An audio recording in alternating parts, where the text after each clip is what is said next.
जय गौ माता। हम बीमार क्यों गिरते हैं? बीमार गिरने की बहुत सारी वजह है। हम लाइफस्टाइल चेंज करते हैं, इसके लिए हम बीमार गिरते हैं। हम केमिकल वाला खाना खाते हैं, हम बीमार गिरते हैं। हम जो भी दिनचर्या है, हम गलत इंसान का जो खाना है उसको छोड़ के सब कुछ खाते हैं। और हम बीमार गिरने का कारण दूषित पानी पीते हैं।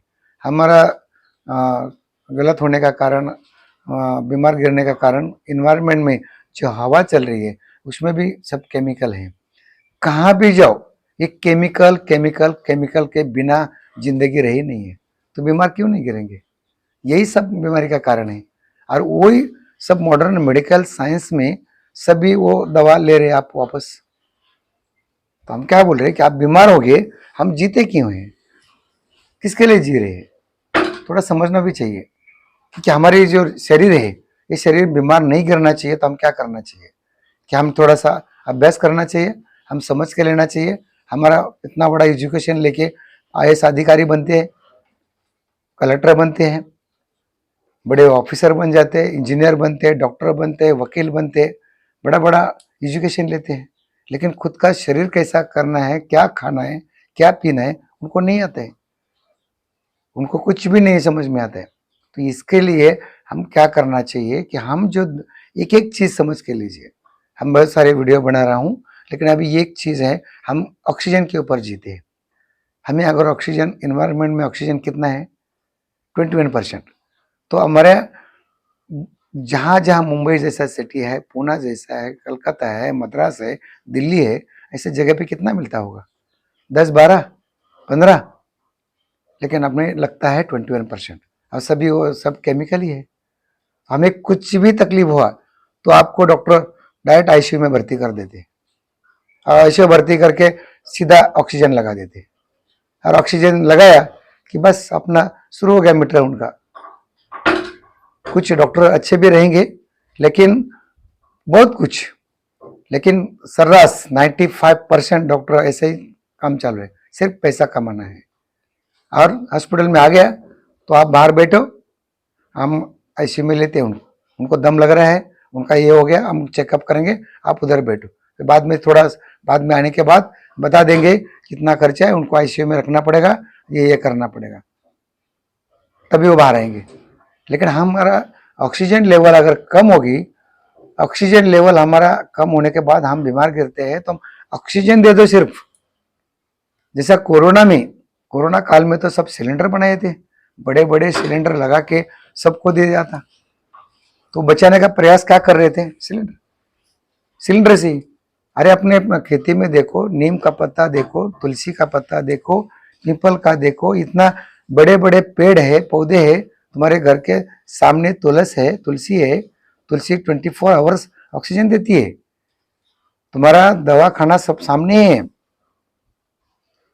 तो तुलसी का पत्ता खा सकते हैं, उसमें भी ऑक्सीजन मिलेगा। लेकिन हम क्या कह रहे हैं कि गौ माता, जो महर्षि वाघ भट्ट जी ने बोला है कि धरती के ऊपर एक आधी चीज है, तो कौन सी है? गौ माता ही है। और गौ माता का आपको तिरस्कार मत करो, वो भी प्राणी है। प्राणी आप बोलते हैं, लेकिन उसको गौ माता को राष्ट्र माता बनाने के लिए जो जगत गुरु शंकराचार्य जी ने कार्य किया है, वो कार्य हमारे महाराष्ट्र में भी गौ माता को राज्य माता बनाया। वो प्राणी नहीं है, प्राण है, जानवर नहीं है, वो जान है। तो क्यों जान है? तो ये तो हमारे परंपरा से हम गौ माता को माता मानते आए हैं। सभी ये जो पूर्वज हमारे सब हुए, छत्रपति शिवाजी महाराज हुए, उनसे पहले हुए राम हुए, बलराम हुए, सब कृष्ण भगवान हुए, जितने भी पूर्वज थे वो सभी गौ माता को मानते आए हैं, उसको भगवान मानते आए, माँ बोलते हैं। और अभी क्या हुआ? अभी लोगों में क्या दिक्कत आ रही? तो उसको समझो, क्योंकि अगर आध्यात्म के माध्यम से तुमको नहीं माने तो भी आप तो उसका देखो तो सही, उसका दूध क्या है, घी क्या है, तूप क्या है, गोबर क्या है, गोमूत्र क्या है, उसमें क्या कंटेंट है। साइंटिफिक हमने उसके ऊपर स्टडी की है। गाय के गोमूत्र में बहुत सारे घटक है, जैसा calcium, phosphorus, iron, FE, magnet, cobalt, ये सभी 18 का 18 घटक उसमें है। और ऐसा गाय के गोबर में भी सब है। इसीलिए तो पहले खेती अच्छी होती थी, अभी सब केमिकल डाल रहे हो और कैंसर, खेती को भी आप कैंसर बना रहे हो।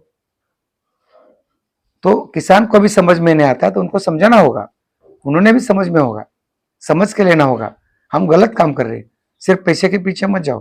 पैसा पैसा पैसा, एक दिन पैसा 1 रुपया भी आपको साथ में आने वाला नहीं है, फिर भी आप पैसे के पीछे भाग रहे हो। मेरे बीवी बच्चे को संभालना है, बीवी बच्चे ने बाद में क्या करना है, तुम जाने के बाद वो भी ऐसे पैसा उड़ाएंगे। तो समझ के ले लो, जो गौ माता जो है उसके जो गोबर है, गोबर में थोड़ा सा मैं बता देता हूँ कि गोबर के अंदर बहुत कुछ कंटेंट है, हमारे शरीर को जो लगने वाला है सब कुछ है, उसमें ऑक्सीजन भी है। और ऑक्सीजन इतना है कि जो गोबर में, गीले गोबर में 17-18% ऑक्सीजन है। और उसका ही अगर गोबर कंडा बनाया जाए, उसका अगर कोयला बनाया जाए या उसका पाउडर बनाया जाए, तो उसको उसी में कंडा बनाने के जाएगा, उसको सुखा जाएगा, तो उसमें 27 से 28% ऑक्सीजन है। ये लैब में टेस्ट करके देखा है मैंने भी, ये मेरे पास प्रूफ है। और दूसरा जो है, अगर उसका ही अगर बाद में अगर कैसा पकड़ना है, क्या करना है, कैसा उसको पाउडर बनानी है, उसमें गोमय भस्म उसको नाम दिया गया है, वो क्या करना होगा, कैसा टाइप से करना होगा, तो उसके लिए हमने क्या किया है कि उसका एक ट्रेनिंग भी है, उसका ट्रेनिंग भी आ सकते हैं, फ्री ट्रेनिंग है। तो ट्रेनिंग का पार्ट बाद में बता देते हैं, फोन करके डिटेल पूछ लो। लेकिन जो वो कंडा जो है उसको कैसा जलाने का, कैसा गोबर पकड़ने का और उसमें भस्म कैसा बनाना है, उसका हमने नाम दिया है गोबर का जो गोमय भस्म बनाया।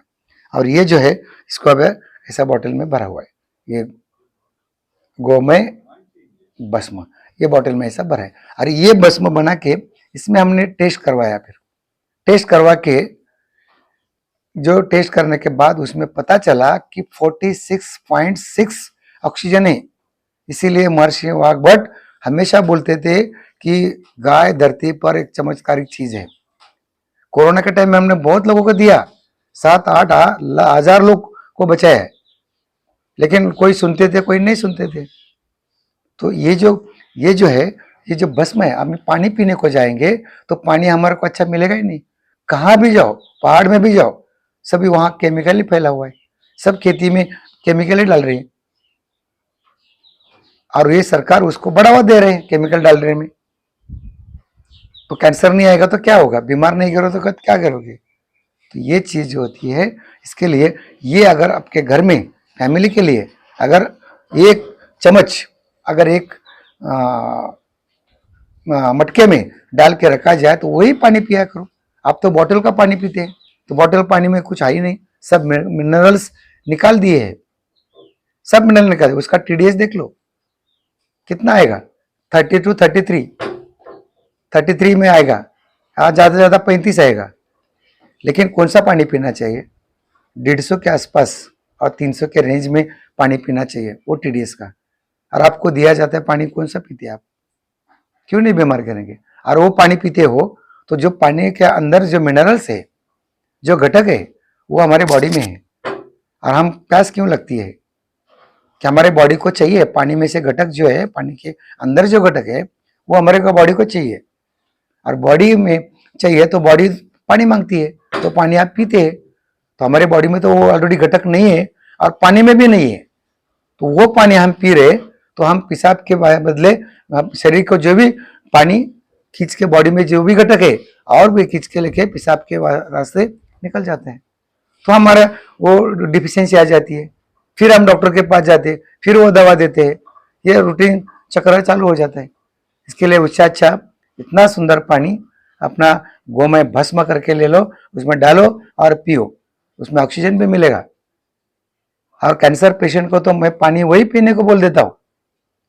कैंसर पेशेंट छोड़ो, कोई भी बीमारी हो, आपको कितना भी दम लग रहा है, आपको वेंटिलेटर भी लगाया तो पानी जो वेंटिलेटर लगाने का जरूरत भी नहीं पड़ेगी, ऑक्सीजन लगाने की जरूरत नहीं पड़ेगी, ये पानी पियो, ऑक्सीजन है। तो ऑक्सीजन क्यों लगाते हैं, ऑक्सीजन शरीर में कम है करके, तो गौ भस्म में इतना ऑक्सीजन है, तो लिया करो, रोज पिया करो, इम्यूनिटी पावर बनेगी और ताकत बनेगी।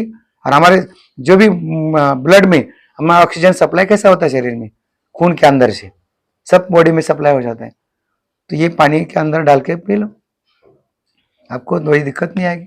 तो ये वीडियो बड़ा हो जाएगा, लेकिन उसकी जानकारी देनी थी मुझे, इसके लिए ये वीडियो बनाया। अगर गौमय भस्म जो कैसा बनाना है वो सीखना भी है, उसके लिए भी हमें कॉल करो, या आपको मंगाना भी है तो उसके लिए नंबर भी ले लो 9975684354, और दूसरा 9969313337। धन्यवाद। जय गौ माता।